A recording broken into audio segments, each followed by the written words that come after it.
Assalamualaikum warahmatullahi wabarakatuh. Selamat pagi anakku. Salam sehat, salam sejahtera selalu buat kalian.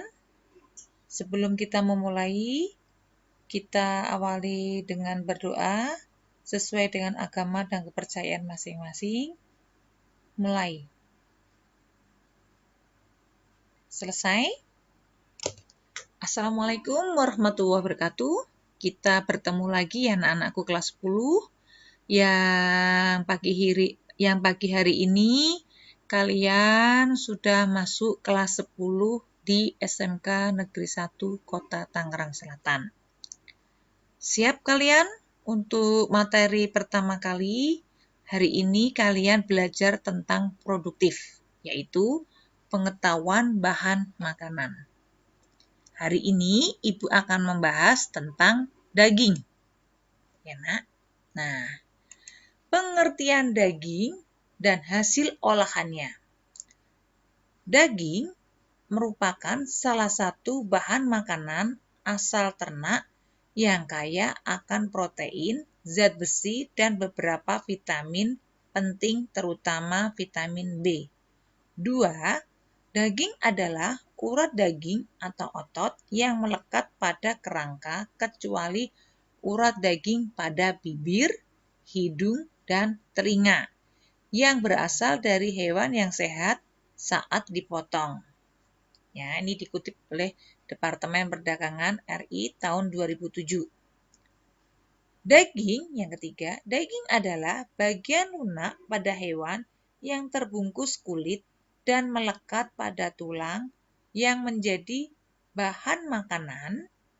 Daging tersusun sebagian besar dari jaringan otot ditambah dengan lemak yang melekat padanya, urat serta tulang rawan. Dikutip di Wikipedia tahun 2017. 4.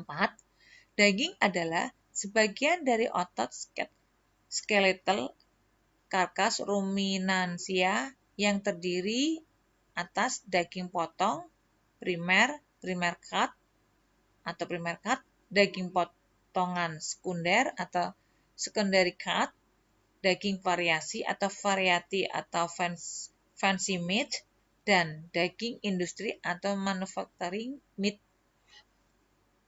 Permantan tahun 2015. Nah, kita akan mempelajari struktur karkas daging. Karkas merupakan bagian badan ternak yang telah disembelih, dikuliti, dikeluarkan isi perutnya, dan dipotong kaki bagian bawah serta kepalanya.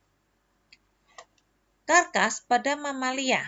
Karkas hewan mamalia dibagi menjadi dua sisi, melalui tulang punggung, kecuali karkas sapi dewasa. Setiap sisi karkas kemudian dipotong menjadi potongan kecil mengikuti cara yang bervariasi untuk setiap negara, atau namanya retail cuts. Ya. Pada karkas sapi dewasa, setiap sisi karkas dibagi menjadi dua bagian, yaitu bagian perempat daun atau fore quarter dan bagian perempat belakang hind quarter. Nah, blend, ya, ini adalah karkasnya nih. Blend adalah bahan paha depan bagian atas. Chang adalah bagian bahu atas dan bawah yang berbentuk segi. 4. Cup atau roll lamosir depan bagian punggungnya yang dipotong dari rusuk keempat hingga rusuk ke-12. Has luar atau sirloin merupakan potongan bagian belakang sapi persis di atas bagian has dalam atau tenderloin. Has dalam tenderloin terdapat di bagian tengah sirloin. Top side atau penutup atau tanjung merupakan bagian paha belakang sapi yang terdiri dari beberapa jenis potongan. Silver side, pendasar atau gandik, terdapat di bagian belakang bagian bawah. Inside, bagian daging yang terletak di bagian paha belakang sapi dan sudah mendekati area pantat sapi. Sengkel atau sang merupakan daging yang terdapat di bagian atas betis sapi. Flank atau samkan adalah potongan dari bagian otot perut. Rib meat atau daging iga. Tulang iga atau short rib biasa diolah menjadi sup seperti sup konro. Brisket atau sandung lamur, potongan bagian dada pangkal dan bagian ujung. Nah, di sini nak, ada penggolongan daging sapi atau kerbau.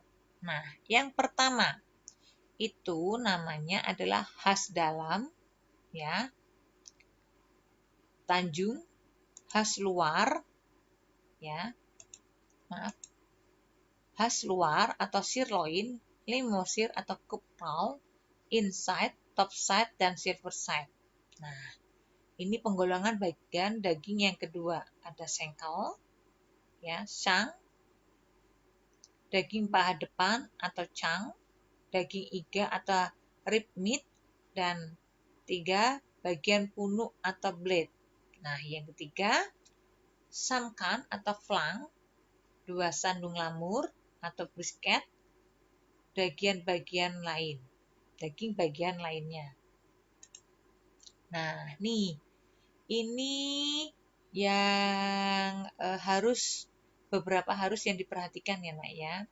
Penanganan daging pasca pemotongan. Nah, penanganan daging pasca pemotongan ini harus benar-benar diperhatikan.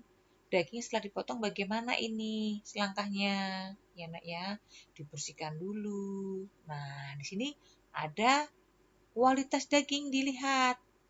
Oh, dagingnya tadi sapinya sehat, jadi kualitas dagingnya juga bagus ya. Nanti penyimpanannya bagaimana? Nah, itu nanti kita akan kupas di materi selanjutnya ya. Kemudian struktur karkas domba. Ini kalian harus tahu ya. Ada pengendalian kualitas daging dan ada nilai gizi. Nah, ini adalah contoh gambar beberapa hal yang harus diperhatikan. Nih, potongan-potongan atau karkasnya ya nak ya. Di sini ada, kalian bisa baca sendiri. Nah, cukup sekian dari Ibu. Semoga materi yang Ibu berikan ini bisa kalian pahami dan Ibu memberikan ada modul yang kalian bisa baca lagi ya. Cukup sekian buat Ibu. Wassalamualaikum warahmatullahi wabarakatuh.